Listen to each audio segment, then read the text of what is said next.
ஹல்லேலூயா. இந்த வருஷத்துக்கு இறுதியில வந்திருக்கீங்க. ஒருவேளை சோர்ந்து போயிருக்கலாம். ஒருவேளை அடைக்கப்பட்ட நிலைமையில இருக்க அந்த விதசா குளத்துல பாருங்களேன். இவங்கெல்லாம் ஒரு காலத்துல எதிர்பார்த்துட்டே ஒரு கூட்டம் உட்கார்ந்துருக்கு. ஒருவேளை நீங்கள் நானும் அப்படிப்பட்ட நிலைமையில இருக்கலாம். சிறையிருப்புல இருக்கலாம். இதுக்கு மேல நான் அப்படியே ஸ்டக்கா இருக்கிறேன் பாஸ்டர். பிரதர், நான் ஸ்டக்கா இருக்கிறேன். ஆனா சந்தோஷப்படுங்க. நீங்க கர்த்தருக்குள்ள இருக்கிறீங்கனாலே போதும். கர்த்தர் உங்களை எழும்ப பண்ணுவார். ஹல்லேலூயா. இவங்க எல்லாருமே ஆட்டு வாசலுக்குள்ள இருக்கிறாங்க. அதுதான் பாயிண்ட். கர்த்தருக்கு வெளியே இல்ல, கர்த்தருக்குள்ளதான் இருக்கிறாங்க. ஆனா ஏதோ ஒரு லெவல்ல மேல எழும்பி வரக்கா காத்து கொண்டிருக்கிறார்கள். இன்னைக்கும் ஆவியானவர் சொல்ல, நீ காத்து கொண்டிருக்கிற ஆத்துமாவா இருப்பீர்கள் என்றால், நீங்கள் எதுக்காக காத்து கொண்டிருப்பீர்களோ அதை சீக்கிரம் பெற்றுக் கொள்வீர்கள். ஹல்லேலூயா. இன்னைக்கு ஆண்டவர் அதுதான் வாக்குத்தத்தம் கொடுக்கிறார். நீ எதுக்காக காத்து கொண்டிருக்கிற அதை பெற்றுக்கொள்வாய். ஆகவே சோர்ந்து போகாது. நீங்கள் பெற்றுக்கொள்வதற்காக காத்து கொண்டிருங்கள். நீங்க பெற்றுக்கொள்வதற்காகவே காத்து கொண்டிருங்கள். நீங்கள் காத்து கொண்டிருக்கிறவைகளை பெற்றுக்கொள்வீர்கள். எதற்காக காத்து கொண்டிருப்பீர்களோ அதை பெற்றுக்கொள்வீர்கள்.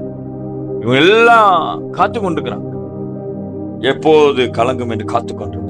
ஏனெனில் சில சமயங்கள் ஒரு நேரம் வரும். ஒருவேளை நான் எதிர்பார்க்கிற நேரத்துல காலங்கள் மாறி போயிருக்கலாம். ஐயா, நான் எதிர்பார்த்த நேரத்துல அற்புதம் நடக்க மாட்டேது. ஐயா, நான் இந்த நேரத்துல பிரதர், இந்த நேரத்துல நான் நடக்கணும்னு எதிர்பார்த்தேன் பாஸ்டர், மிஸ் ஆயிருச்சு. பரவாயில்ல, காத்துருங்க. ஒருவேளை சில காலங்கள் மிஸ் பண்ணிட்டேன்னு சொல்றீங்களா? கவலைப்படாதீங்க, மீண்டும் காத்துருங்க. இவங்க எல்லாம் மிஸ் பண்ணிருக்கலாம் காலத்தை, ஆனாலும் காத்துக்கொண்டு அங்கதான் இருக்கிறாங்க. ஹல்லேலூயா சொல்லுவோம். அங்கேயே ஸ்டே வேரெவர் யூ ஆர். கிறிஸ்துக்குள்ளாக எங்க இருக்கிறீங்களோ அங்கேயே இருங்க. கிறிஸ்துக்குள்ள என்ன நிலைமையில இருக்கிறீங்களோ அப்படியே இருங்க.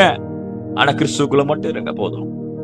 ஆண்டவர் என்ன பண்ணுவார்? உங்களை சந்திக்க வருவார், உங்களை எழுப்ப வருவார். உங்களுக்கான அற்புதம் நிச்சயமா நடக்கும். நீங்க சோர்ந்து போக தேவையில்லை. ஆமென். சோ அங்க என்ன நடக்குதா?